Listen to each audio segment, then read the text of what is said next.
Hi guys, I've got a real horror show for you today. No, I'm not referring to myself, but to these things here. A lot of the damage here occurred as a result of incorrect handling, such as using unnecessary greases and sealants.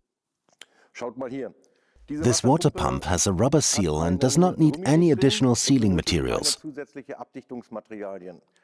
Despite that, a sealing compound paste was applied. This got between the mechanical seal and the pump, causing the water pump to leak. This one here is a particular horror story. You can't see any of the rubbering anymore. It's completely immersed in sealing compound paste. What actually happens to the sealants and greases when they're applied? I'll show you using an I/O pump. To do so, I need to remove the impeller. Here's one I prepared earlier. Under the impeller, we find a mechanical shaft seal. This is a two-part seal. In other words, we have two seal elements, one on top of the other.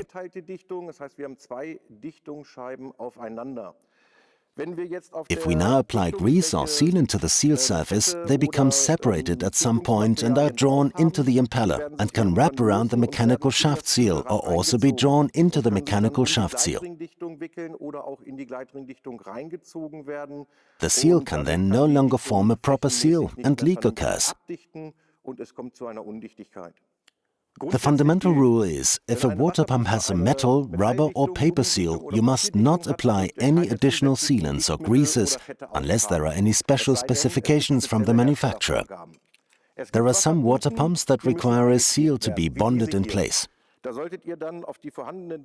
With such pumps, apply an approximately 1 to 2 mm thick bead, but no more than that, just a thin bead. It is always recommended that you flush the coolant system after a repair. This shows the important points to bear in mind. Okay, till next time in your workshop.